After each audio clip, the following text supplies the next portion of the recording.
Yatakayotokea iwapo Irani itashinda vita hivi ambavyo vinaendelea dhidi yake. Jambo la kwanza, inatajwa kwamba soko la mafuta ulimwenguni litabadilika kutokana na Irani kudhibiti mlango wa Hormuz.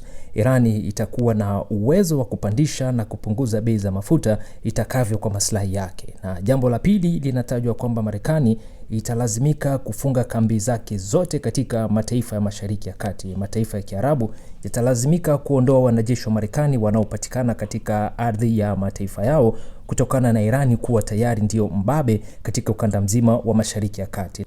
Na hili linabainishwa kutokana na mataifa ya Kiarabu kushindwa kuingia katika vita hivi moja kwa moja licha ya Irani kuendesha mashambulizi yake katika ardhi ya mataifa hayo, ikidai ya kwamba inashambulia kambi za Marekani katika mataifa hayo. Ni jambo ambalo mataifa ya Kiarabu yamepongezwa na wadadisi wa masuala ya kimkakati ya kwamba mataifa haya ya Kiarabu kusalia kimya, kushindwa kujibiza mashambulizi ya Irani ni jambo la busara katika ukanda mzima wa Mashariki ya Kati. Na jambo la tatu, ushindi wa Irani utashawishi mataifa mengine ulimwenguni kutaka kumiliki silaha za nyuklia. Mataifa yanayotajwa kwamba yatakuwa mstari wa kwanza kutaka kumiliki silaha za nyuklia ni Saudi Arabia na Uturuki.